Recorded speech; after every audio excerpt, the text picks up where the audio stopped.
Canal Pourpre a rencontré samedi juin un groupe électropunk, les Kings Queer, lors d'une journée anticarcérale organisée par le collectif A. Près de une rencontre sympathique, humaine, engagée, au-delà des frontières et des assignations en tout genre. Nocturne, blessure, fracture, nous ne sommes pas capitalisables, nous sommes ingouvernables. Et on est très content de recevoir les Kings Queer qui ont fait une tournée internationale depuis 1 an maintenant. Grib et Laetitia, bonjour Grib. Bonjour. Bonjour. Bonjour. Bien, donc on vous rencontre parce que on vous connaît un petit peu. Moi, je vous ai jamais vu sur scène. Vous avez sorti un disque il y a 1 an qui s'appelle Amour et Révolte.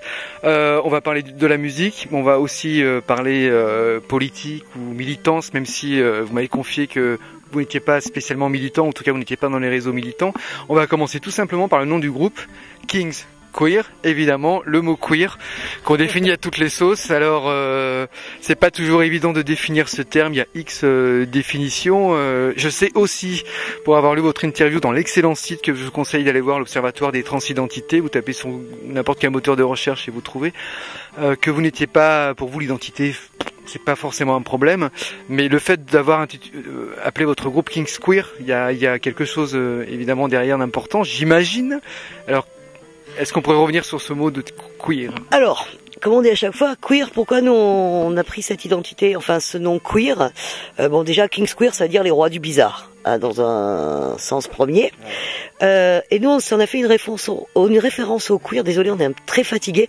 On a fait une référence au queer des années 90, de sa création du queer, lors de juillet 90, où il y a eu la Queer Nation qui s'est montée suite à une réunion d'Act Up, où les gens qui ne se retrouvaient pas dans un milieu très mainstream ont décidé de se regrouper et de faire entendre leur voix. Et ces gens-là, c'était des punks, des putes, des immigrés, en fait tout ce qu'on appelle la lie de la société. Et donc nous, c'était vraiment le clin d'œil au queer, au queer de la première génération. D'accord. Voilà. Laetitia. Rien à ajouter, c'est exactement ça. Bien, donc pas d'assignation, pas d'identitarisme. Par contre, le fait que vous luttez contre le binarisme, enfin lutter, est-ce que c'est quelque chose qui est prégnant dans ce que vous faites? Bon. En fait, c'est un petit peu une question piège. On ne lutte contre rien. Ouais. On est avant tout des artistes qui avons des choses à dire. Ouais. On n'est pas des militants. Donc nous, ce qu'on fait, ça peut être s'inscrire dans des luttes, mais on n'est pas avec un étendard. Ouais. Kings Queer, notre quotidien, il y a une gouine à mèche, comme on dit si bien. Qui a caché sa mèche. Qui a caché sa mèche. Ah oui, parce que là, on voit pas la mèche. Voilà. Ouais. Et un transboy. Alors à partir du moment que tu as cette identité, parce que tu le veuilles ou non, ouais. Voilà, c'est ton quotidien de la vie. Ouais. Ton quotidien, il est régi par ça. Ton art est régi par ça. Parler d'identité quand même là. Hein. Mais bien sûr. Enfin, parce que là, je crois qu'il y a eu une déformation par rapport à notre. Ouais. Nous, ce qu'on parle, c'est des clivages. On est contre ce qu'on appelle la vie et la théorie du tupperware. C'est-à-dire les petites boîtes on met des choses dedans, on ferme hermétiquement puis on empile. Et on met des belles étiquettes dessus aussi. Voilà. On n'a pas envie d'être dans des tupperwares. Si on peut en sortir et changer l'étiquette, c'est bien aussi. Exactement. Et puis le plus important, c'est de pouvoir faire des passerelles entre les gens, les genres, les différentes identités, les différentes cultures, les différentes tribus, les différentes manières de vivre, les différentes manières de penser. Et comme on dit toujours, on en appelle à la fête, parce qu'il faut la gagner, surtout aujourd'hui, quoi. Et gagner, c'est la dernière, et alors c'est un mot que j'arrive pas à dire, donc tu vas le dire, c'est la dernière subversivité. Ça va, je l'ai bien prononcé ce coup-ci ? Subversion. Subversion, voilà. Parce qu'à chaque fois je dis subversivité, c'est pas la bonne. Donc c'est la dernière subversion qu'on peut arriver à acquérir. D'accord. Vous ne jouez pas spécialement ou que dans des réunions LGBT. C'est pas du tout vous n'êtes pas du tout dans cette démarche-là. Vous êtes dans une démarche où on va reparler de la musique après, milieu punk, etc. Où vous n'allez pas là-bas parce que c'est une réunion LGBT, mais parce qu'il y a ce qui fait la cohésion entre tous, c'est la musique, c'est ça. C'est surtout non, on va pas dans un endroit parce que c'est LGBT. On y va parce que à cet instant T, on nous demande de venir. Ouais, l'instant T. C'est comme la Ford T. Comme voilà l'été aussi. Oui, hein, c'est ça. Ouais. Voilà les trans. Je sais plus ce que je disais du coup. Merci. À cet instant T. Oui, voilà, à cet instant T, on nous demande et nous on est en accord avec ce qui se passe à cet instant-là précisément. et avec quelque chose de plus global en fait. Donc là on y va bien sûr. En revanche non, on est loin de jouer essentiellement en milieu LGBT, vraiment pas. On joue en milieu punk, en milieu crust, en milieu au PMI du coin, en salle actuelle, en associatif, en galerie d'art aussi. On travaille beaucoup avec l'art contemporain. Ça c'est une chose on essaye vraiment en fait. On essaye d'aller dans les endroits qui nous correspondent et surtout quand les gens ils nous demandent et voilà. Est-ce que parfois vous n'avez pas l'impression d'être le trans ou la gouine de salon dans les milieux d'art contemporain? Ça fait bien d'avoir son trans qui vient faire son show. Non. C'est jamais arrivé. Ouais. Vraiment, c'est jamais arrivé. Les fois où on a été programmé, c'était pour ce qu'on faisait. On a eu plus ces problèmes-là dans le milieu LGBT. Ah ouais. Oui, d'avoir programmé les queers, enfin le trans et de service, hein. Ça on l'a vécu, quoi. Voilà, parce que des fois il faut, moi je vais pas me faire que des amis, mais des fois il faut justifier le T du LGBT. Donc voilà. Mais après il y a des associations LGBT qui sont très bien. Il y a des gens qui font des très bons boulots. Je veux dire, faut pas mettre tout dans le même panier, mais c'est vrai que les rares fois où ça nous est arrivé avec le thé, enfin comme tu disais le trans de service, ça a été plutôt dans ce milieu-là. Depuis quand vous jouez ensemble? Ça combien d'années King Square? Parce que moi je suis toujours nulle avec les calendriers, c'est plutôt toi. King Square ça a commencé en 2008, mais on avait déjà travaillé sur d'autres choses ensemble depuis 2004, je crois. C'était en fin 2008 en fait King Square. C'était fin 2008. Mais en fait, c'était un gag, hein, King Square, comme on a expliqué. Mais justement, on a démarré dans un festival de performance dans Voilà, c'était du performatif en fait, c'est ça? D'accord. Et puis ça... Est-ce que vous pouvez expliquer peut-être à ceux qui nous regardent en quoi ça consiste le performatif? Alors c'est compliqué. Il nous en veut, hein, on est fatigués, on est sur la route, on n'était pas prévenus. Bon, alors, quand on dit on fait des performances performatiques, c'est-à-dire que pour nous c'est important qu'il y ait du visuel, en plus dans les créations musicales, on raconte une histoire sur scène et surtout on fait une interactivité avec le public, quoi. C'est-à-dire d'amener des formes d'expression gestuelle, de lettrisme, etc. graphique à l'intérieur du show, quoi. Ça permet de libérer aussi, le performatif. Le performatif permettant aussi de se libérer, quoi, justement de sortir de son assignation ou pas? Ou est-ce que c'est quelque chose qui pas dans ce que tu sais tout ce qu'on fait nous, on n'a pas eu du tout une démarche réfléchie. On vient du punk, donc on fait vachement les choses à l'instinct. Donc comme on dit, les paroles c'est tu sais Sister Morphine, la fin. Aide-moi. Dans quelques années, je me retrouverai enfermée par des théories que j'écouterai avec mépris. Voilà. D'accord. Voilà. On n'est pas des rats de laboratoire. Même nous, on fait des choses et on se dit après quoi, tiens, ça veut dire ça. Après, on y réfléchit quand même. Voilà. Mais c'est vrai que les choses, elles sont instinctives quand on est en moment de création, que ce soit musicale ou au niveau de la mise en scène ou au niveau de la performance, donc du graphisme qui se passe, etc. On réfléchit pas, c'est quelque chose qui vient instinctivement et après on réfléchit à qu'est-ce que ça peut vouloir dire, est-ce que ça peut pas vouloir dire le sens contraire de ce qu'on veut évidemment raconter, etc. D'accord. Mais on n'intellectualise pas au moment de la création. Voilà. Et puis c'est un petit peu comme notre manière de vivre, on essaye de faire toujours des transversalités de tout. Dans les milieux d'abolir les frontières, je sais pas. Voilà, c'est vraiment les frontières, de faire, comme on dit, on fait du saut de mouton avec les frontières et de s'intégrer, d'essayer d'intégrer plein de choses, comme on intègre plein d'endroits différents où on joue, plein de rencontres et tout, et bien d'intégrer plein de formes d'expression à travers une performance qui avant tout on en appelle à la fête, quoi. C'est le côté qui est très important pour nous, c'est le côté festif. D'accord. Alors on va revenir à votre album qui est sorti il y a pas un an, parce qu'on est au mois de juin, donc il est sorti le 6 septembre dernier, donc Amour et Révolte, et puis moi je l'ai pas écouté parce que je viens juste de l'acheter, et donc on tient à préciser qu'on voulait l'offrir, hein. Oui, pas de prévarication, pas les gens qui essayent de nous faire des interviews. Non mais c'est pas comme tous ces journalistes qui se font acheter, donc voilà. Alors là vraiment je vois Amour et Révolte, et puis ça me fait, alors j'imagine que c'est fait exprès, ça me fait penser un peu au Berrurier Noir, à tous à vous, mais en fait c'est un hommage hommage aux Berruriers? C'est un clin d'œil à la clin tribu, d'œil, aux derniers ouais. survivants de la tribu berrurière. Oui, c'était ça. C'est vraiment. De toute façon, tous nos morceaux sont un clin d'œil à une certaine histoire de la musique Ou de l'art. ou de l'art. D'accord. Non, nous, on vient d'une culture assez John Cage, Velvet Underground, Ouais. Factory, Patti Ouais. Smith, tout ce Ouais. mouvement de poetry. Et on vient aussi de cette culture entre guillemets punk. Rock alternatif français des années 80, ouais, ça? Oui, Ouais, donc, oui, ouais. oui. Bon. Parce que moi, j'aime pas trop le terme rock alternatif, Ouais, quoi. bon. Mais voilà, de cette génération, je dirais de gens qui ont de guérilla urbaine entre guillemets, qui ont su amener les baroques et compagnie, quoi. Et c'était vraiment, et à chaque morceau, c'est des hommages. Par exemple, il y a des hommages, il y a un hommage au bouquin de Rock Machine de Spinrad. Spinrad. Il y a un clin d'œil à Yann Dury. Joy Division? Ouais, tu peux retrouver du Joy Division sur Don't Lose, toute la culture Baos, etc. quoi. D'accord. Et il y a pas mal de clins d'œil littéraires. Par exemple, on a un morceau qui s'appelle Dirty Memory. C'est un morceau qu'on a écrit en revenant de Tanger.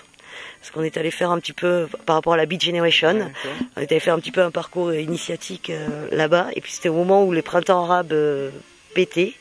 On était, et c'était, voilà, ça c'est un clin d'œil à littéraire, quoi. Bien, tout à l'heure on parlait du public punk parce que c'est essentiellement le type de public que vous avez. Enfin non pas parce que le festival au Canada il y avait un peu de tout, je crois. Hein, c'était très mélangé. On a parfois l'impression que dans le public rock il y a beaucoup aussi de transphobie ou de machisme ou etc. Est-ce que c'est quelque chose qui fait que vous êtes dédié à la scène punk qui est plus ouverte ou pas? Est-ce que en fait votre musique en fait reflète votre parcours, votre vie ou je sais pas comment. Ah ben, je pense que ça reflète toujours un peu les parcours de chacun dans ce qu'on fait. Mais Sinon, c'est pas sincère, donc Voilà. ça fonctionne pas. D'accord. ça, il faut être authentique dans ce qu'on fait. Mais nous, si on est venu sur la scène punk, anarcho-punk et crust, ça n'a pas été une volonté de notre part. C'est qu'une fois, on a joué dans un endroit, puis il y avait des gens qui montaient des festivals, qui étaient là. Et ils ont décidé que King Square, ça serait le groupe de dance floor de Srelzola. Donc, Non. Ce sont des gens politisés aussi et qui ont dit on a bien besoin dans des festivals crust, hardcore et tout, on a bien besoin de groupes comme vous. Déjà, ça va ouvrir au niveau musical et aussi au niveau politique et tout ça. Ça fait toujours du bien d'ouvrir politiquement. Nous, c'est des luttes qui sont en nous intrinsèquement, mais c'est bien de les mettre en avant aussi dans nos festivals, même si d'habitude on fait que du crust, du hardcore, etc. Donc bien. Est-ce que cette musique, ça, je vais pas utiliser un gros mot, servir les luttes, ça veut pas dire grand-chose, mais est-ce que vous pensez justement que ça peut faire discuter les gens, juste, rien que par rapport à ces thématiques qu'on a tendance peut-être à oublier dans ces milieux-là? Oui, complètement. On a eu des preuves. D'ailleurs, hier soir, c'était un truc très drôle qui s'est passé avec par rapport à la transidentité. La personne, c'est toi qui l'as vécu, moi j'étais pas là. La personne qui a demandé ce que j'avais comme sexe, voilà, d'une manière très crue. c'était un peu plus cru que ça, mais oui. Voilà. Ouais, et c'est souvent dans des moments comme ça où des gens ne sont pas du tout conscientisés à la base, ou n'ont pas lu toutes les théories qui peuvent sortir, etc. Et qui sont vachement plus réceptifs parce qu'ils ont un concret en face d'eux. Ouais. Et déjà, tu leur dis, oh, attends, je t'ai dit c'est il. Ouais. Ah, ok, d'accord, mais ils vont poser des questions, mais vraiment droit au but, hein, c'est sans fioriture, mais ils repartent, c'est acquis dans la tête. Et ça, enfin, pour une majorité, et ça c'est chouette. Bon après, c'est vrai que ça fait un peu service après-vente, comme on dit. C'est-à-dire que non seulement tu joues, enfin déjà tu tapes des kilomètres sur une bagnole avec une bagnole pourrie, tu joues, et après il faut faire la discussion, mais ça fait partie du jeu, quoi, non? Ouais. Revenons un tout petit peu à l'actualité, même si on en a un peu parlé là sur cette conquête des droits ou de mariage pour tous, etc. Pour vous, est-ce que c'est de la poudre aux yeux? Est-ce que ça a un intérêt? On a vu quand même ressurgir beaucoup d'homophobie, enfin pas de transphobie pour le coup parce que c'était pas directement lié, mais est-ce que tout ça c'est pipeau, quoi? Déjà, je veux juste préciser, après tu répondras à la question que oui, de la transphobie, il y en a eu parce qu'il y a il y a quelque chose qui en a découlé, c'est les gens ont appris ce que c'était la théorie du genre. Oui. Et il y a vraiment même du si coup même si on dit n'importe quoi sur cette théorie. Voilà, c'est ça. Et ils savent pas ce que c'est, ils ont rien compris, mais du coup, ils ont l'impression qu'ils ont découvert ce qu'est la théorie du genre. Et à travers ça, il y a de la transphobie. D'accord. Voilà, maintenant je te laisse répondre à cette Tu question. veux que je te donne toutes les questions Ouais. pièges. Alors, c'est très complexe comme question. Parce que qu'est-ce que c'est? Qu'est-ce qui s'est passé? Ça a été au départ une lutte pour l'égalité des droits, qui est quand même un truc complètement honorable. La problématique, c'est que cette égalité des droits, ça en est passé par le mariage. Chose que, même si nous, on ne se sent pas concernés par le côté mariage, il y a des gens pour qui c'est des choses importantes. Voilà, on peut pas le nier. Le problème, c'est qu'il y avait pendant la campagne présidentielle, il y a eu quand même tout un pack. Hollande s'était engagé sur des choses comme la PMA, la GPA, les droits pour les trans, parce que c'était tout un pack. Et qu'est-ce qu'il en est ressorti de ce pack? Oh, vous avez eu le mariage. D'accord? Alors maintenant, n'en demandez pas plus, surtout ne faites plus de remous. Surtout vraiment, ne commencez pas à reparler des trans, parce que vous voyez, avec ça va. Vous avez vu ce qu'il y a eu dans la rue, vous avez vu la montée de.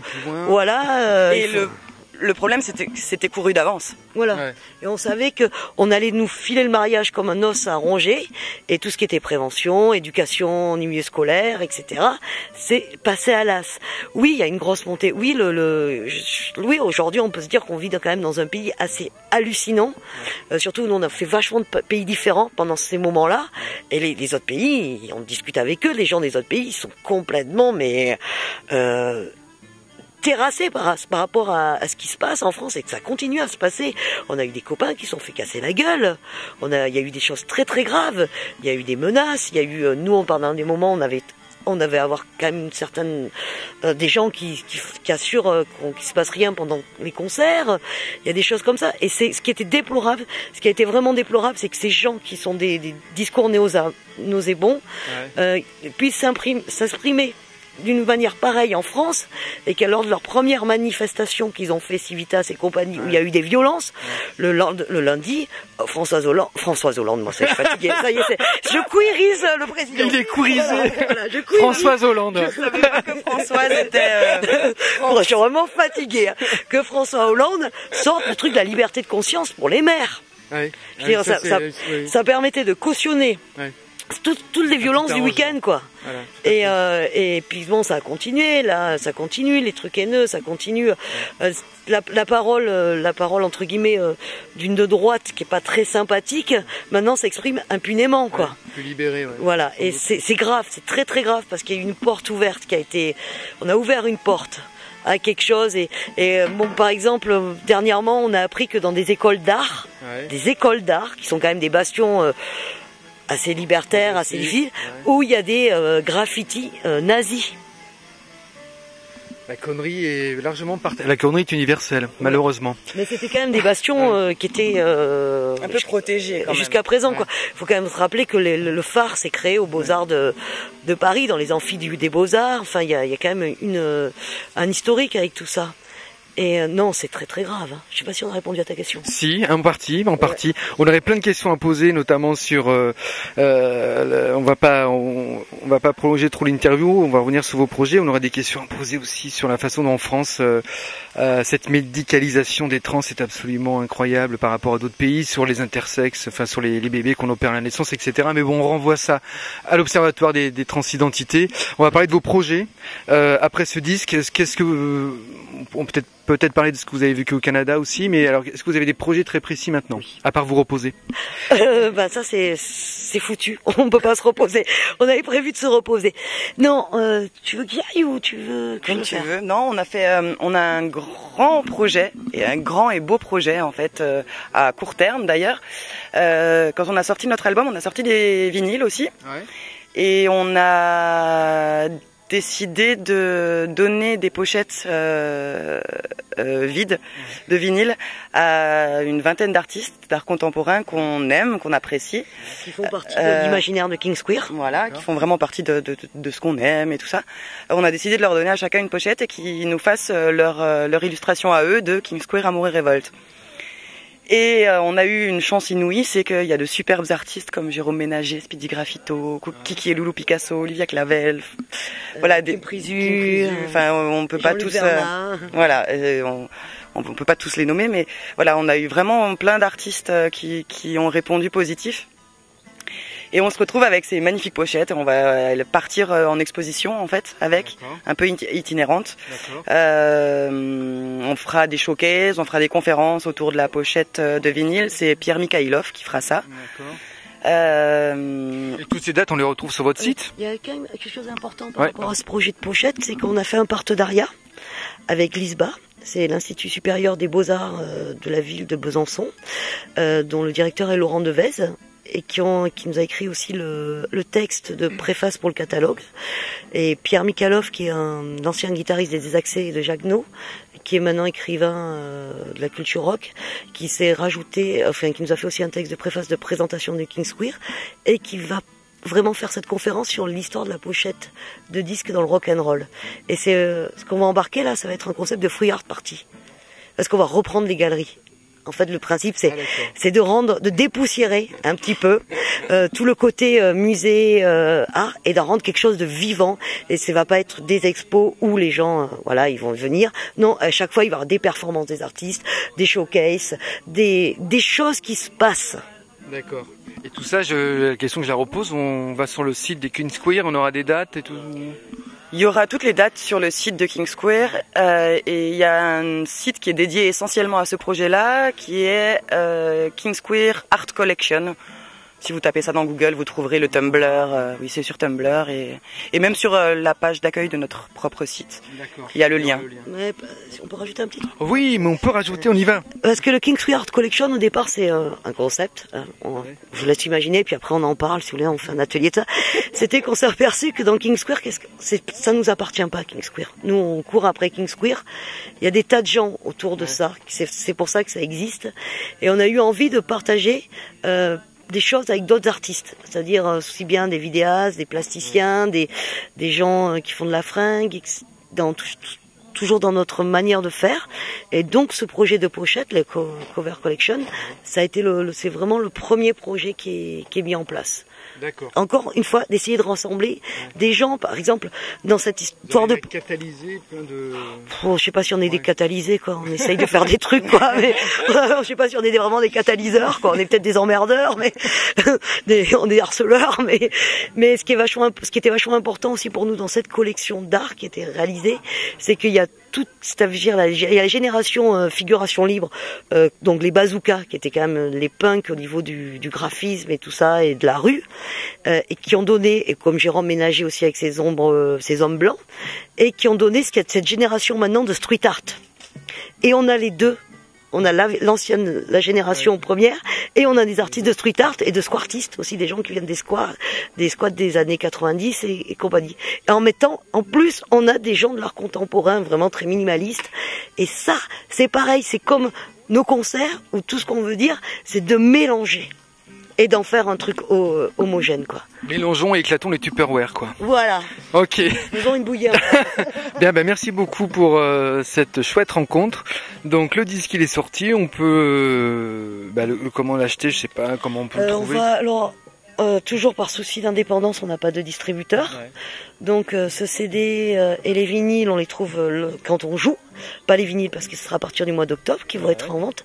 Les CD c'est quand on joue, et sinon on les commande sur internet pour ceux qui aiment la plastiquerie. Très bien. Bon merci beaucoup. Hein. Merci à vous. Comme on dit tout le temps, amour et révolte.